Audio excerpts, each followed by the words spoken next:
اعوذ باللہ من الشیطان الرجیم بسم اللہ الرحمن الرحیم فتلقى آدم من ربه کلمات فتاب علیہ انہ هو التواب الرحیم قلنا اهبطوا منها جميعا فإما يأتينكم مني هدى فمن تبع هدايا فلا خوف عليهم ولا هم يحزنون والذين كفروا وكذبوا بآياتنا أولئك أصحاب النار هم فيها خالدون صدق الله العظیم۔ سورۃ البقرہ کی یہ 3 آیات آپ کے سامنے تلاوت کی ہیں۔ ان آیات کے اندر اللہ رب العزت نے حضرت آدم علیہ السلام کے جنت سے زمین پر اترنے کا ذکر فرمایا ہے۔ حضرت آدم علیہ السلام کو اللہ رب العزت نے جنت میں ان کی تخلیق فرمائی، پیدا فرمایا، اور اس کے بعد بتا دیا کہ آپ کا دشمن جو ہے وہ شیطان ہے۔ ان الشیطان لکم عدو مبین، شیطان آپ کا کھلا دشمن ہے۔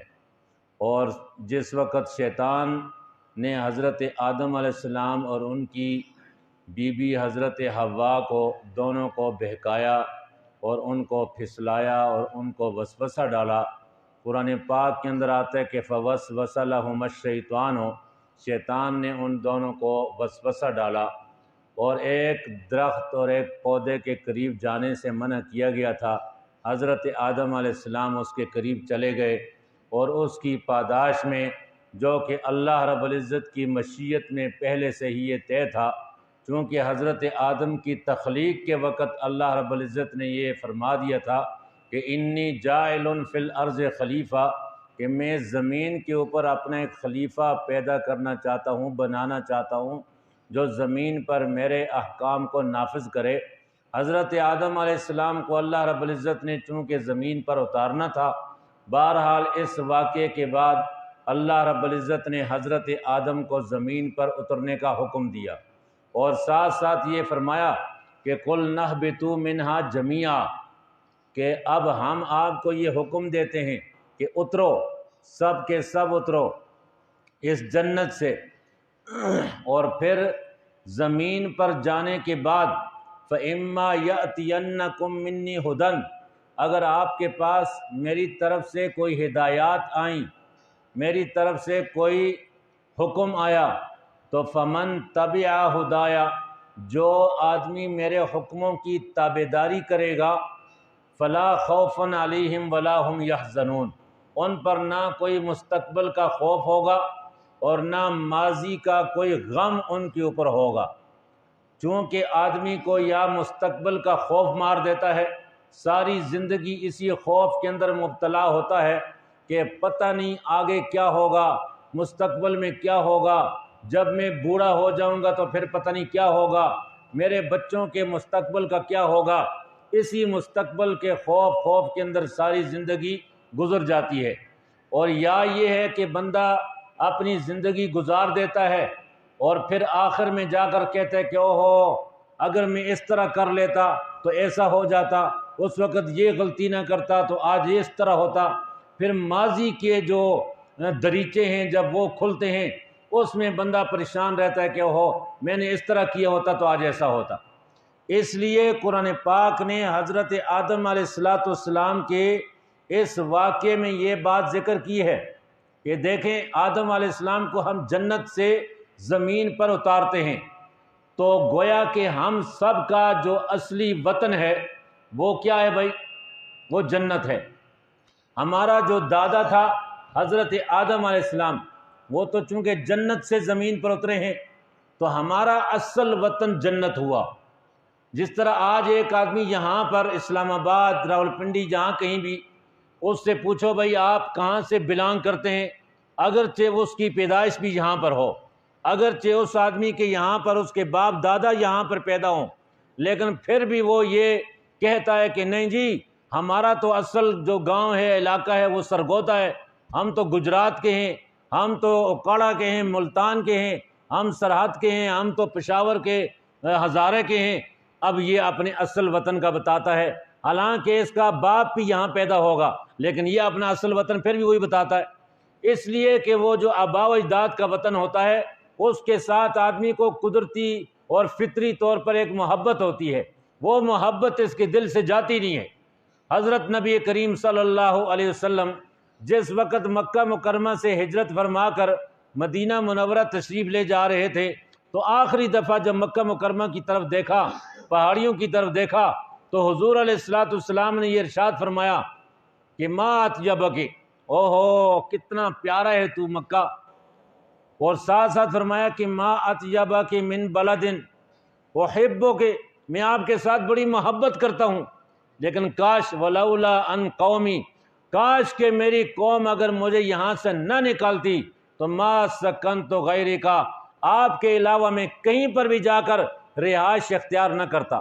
حضور علیہ السلام نے اپنے وطن پر، مکہ مکرمہ کی ان ٹیلوں پر اور پہاڑیوں پر آخری جو نگاہ دوڑائی اور نظر ڈالی تو اس محبت کے ساتھ اس کو خطاب کیا۔ تو گویا کہ اپنے وطن کے ساتھ محبت کرنا یہ ایک فطری تقاضا ہے۔ تو حضور نبی کریم صلی اللہ علیہ وسلم نے بھی آخری وقت میں اسی فطرت کا اظہار کیا کہ مجھے تو مکہ آپ کی پہاڑیوں کے ساتھ ہی بڑی محبت ہے، لیکن کیا کروں، میری قوم نے یہاں مجھے رہنے نہیں دیا۔ حضرت آدم علیہ السلام بھی جب جنت سے نکل رہے تھے تو جب زمین پر آئے تو روایات کے اندر آتا ہے کہ حضرت آدم علیہ السلام کے جو رونا تھا اتنا زیادہ روئے کہ لو وزن دموع آدم، اگر حضرت آدم علیہ السلام کے آنسوؤں کا وزن کیا جائے اور جتنے قیامت تک آنے والے انسان ہیں، وہ جتنے انسان قیامت تک آتے ہوئے جو بھی روئے گا، سب کے آنسوؤں کو اگر ایک طرف کیا جائے، حضرت آدم علیہ السلام کے جو آنسو تھے حدیث شریف میں آتے کہ لرجحا، وہ پھر بھی سب انسانوں کے آنسوؤں سے ان کے آنسو پھر بھی بڑھ جائیں گے، اتنا زیادہ روئے اپنے وطن کو چھوڑنے پر، زمین پر آنے پر۔ اور پھر ظاہر بات ہے کہ آدمی اپنے اصل وطن کی طرف واپس جانا چاہتا ہے، ہم بھی چاہتے ہیں کہ کبھی نہ کبھی اپنے اصل گاؤں کی طرف، وطن کی طرف لوٹ جائیں، چلے جائیں۔ تو انسان ہونے کے ناطے ہم سب کا اصل وطن جو ہے وہ کون سا ہے بھائی؟ وہ ہے جنت۔ جنت میں جانے کا سب سے پہلی شرط ہے وہ یہ ہے کہ آدمی کلمہ پڑھ رہا ہو۔ جس نے کلمہ پڑھا ہے وہ لازمی جنت میں جائے گا۔ حضور صلی اللہ علیہ وسلم اپنے صحابہ کی مجلس میں تشریف فرمائے، حضرت ابوبکر اور عمر بھی ہیں۔ حضور علیہ السلام کے اچانک جو ہے اس مجلس سے تشریف فرما ہوئے اور بعد تشریف لے گئے، اور کافی دیر گزر گئی، حضور علیہ السلام واپس نہیں آئے۔ صحابہ کرام کو تشویش ہوئی کہ حضور علیہ السلام اتنا زیادہ دیر کہاں چلے گئے ہیں۔ تو آہستہ آہستہ صحابہ کرام نے اٹھ کر جا کر تحقیق کرنی چاہیے کہ پتہ نہیں کہاں چلے گئے، کوئی اذیت نہ پہنچے، مسئلہ نہ ہو۔ تو حضرت ابو ہریرہ رضی اللہ تعالیٰ عنہ سب سے پہلے اٹھ کر گئے۔ وہ جب گئے تلاش کیا، ایک باغ کے اندر پہنچے، لیکن اس باغ کی دیوار سے اندر جانے کا راستہ نہیں مل رہا تھا۔ کچھ آوازیں محسوس ہو رہی تھی کہ شاید اس باغ میں ہوں۔ اس باغ کی ایک نالی جو گزر رہی تھی پانی کی، اس پانی کی نالی کے اندر سے گھس کر اور اپنے آپ کو سکیڑ کر سمیٹ کر، اور حدیث شریف میں آتا ہے کہ وہ فرماتے ہیں میں لومڑی کی طرح اس طرح اپنے آپ کو میں نے سکیڑا اور میں اس نالی کے اندر گھس کر اندر چلا گیا۔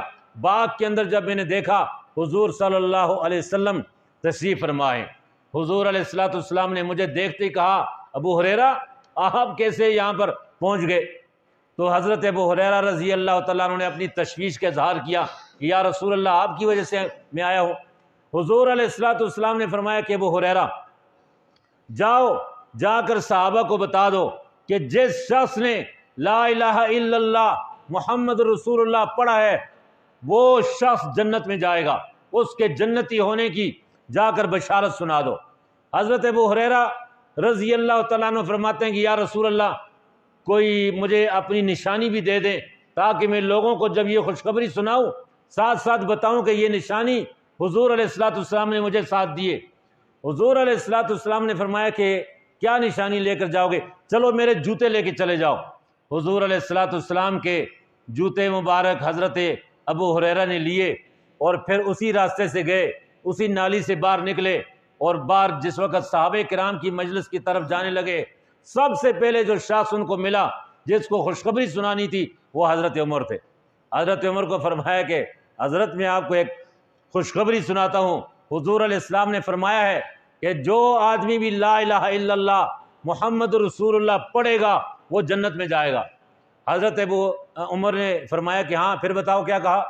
تو حضرت ابو ہریرہ نے بتایا۔ حضرت عمر رضی اللہ تعالیٰ عنہ نے ایک مکہ کس کے جب لگایا ان کو کہ جاؤ، حضرت ابو ہریرہ تو اس مکے کی وجہ سے پتہ نہیں کہاں جا کر گرے اور ابھی سنبھلنے بھی نہیں پائے تھے کہ وہ دوبارہ حضرت عمر پہنچ گئے تھے۔ حضرت ابو ہریرہ نے فرمایا کہ بس بھاگنے میں عافیت ہے، وہاں سے بھاگ گئے، سیدھے جا کر نبی کریم صلی اللہ علیہ وسلم کے پاس جا کر رکے۔ اس دوران حضرت عمر بھی تشریف لائے۔ حضور علیہ السلام نے حضرت ابو ہریرہ سے پوچھا کہ ابو ہریرہ کیا بات ہے؟ اس وقت حضرت ابو ہریرہ روئے اور اپنی شکایت درج کرائی کہ یا رسول اللہ، میں آپ کے پاس سے ہو کر گیا تھا اور آپ نے مجھے یہ خوشخبری سنائی، آپ نے مجھے اپنے جوتے مبارک دیے اور یہ حضرت عمر نے میرے ساتھ یہ حشر کیا اور میرے ساتھ یہ سلوک کیا۔ حضور علیہ السلام نے حضرت عمر سے پوچھا کہ عمر کیا مسئلہ ہے؟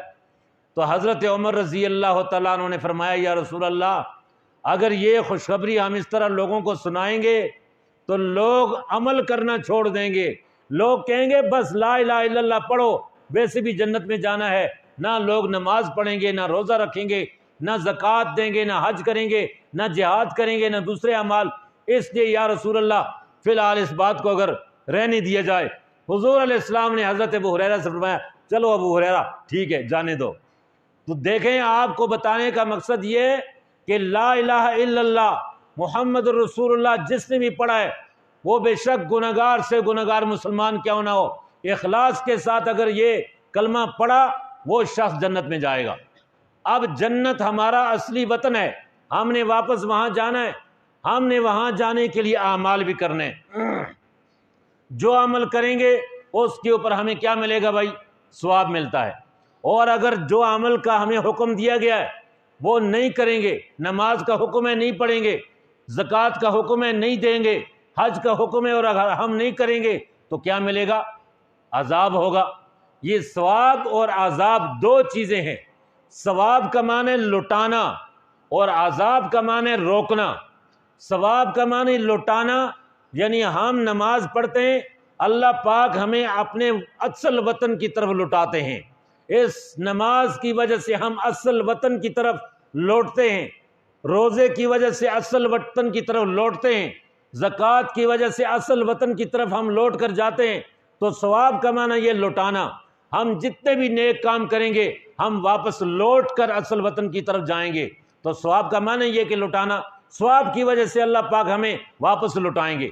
اور عذاب کا معنی روکنا، عذاب کی وجہ سے مطلب یہ ہے کہ اگر ہم کوئی بھی برا کام کرتے ہیں، نماز نہیں پڑھتے، زکوٰۃ نہیں دیتے، حج نہیں کرتے، سود کھاتے ہیں یا کوئی برا کام کریں گے اس کی وجہ سے عذاب ہوگا۔ عذاب کا معنی ہے کہ اصل وطن کی طرف جانے سے رکاوٹ پیدا ہو جانا۔ تو جو آدمی جنت سے رک جائے گا تو وہ کہاں جائے گا؟ پھر وہ ظاہر بات ہے پھر جنت کے مخالف جو جگہ ہے وہاں جائے گا۔ اس لیے بھائی ثواب اور عذاب کا مطلب یہ ہے ہم لوگوں نے جتنے بھی انسان ہیں، بنی آدم ہیں، انہوں نے واپس اپنے اصل وطن کی طرف اگر جانا ہے تو پھر ثواب والے کام کرنے ہیں، نماز کرنی ہے، روزہ کرنا ہے، حج ہے، زکوٰۃ ہے، یہ جتنے بھی نیک اعمال ہیں ثواب والے، تاکہ ان اعمال کی وجہ سے لوٹ کر جنت جائے جو ہمارا اصل وطن ہے۔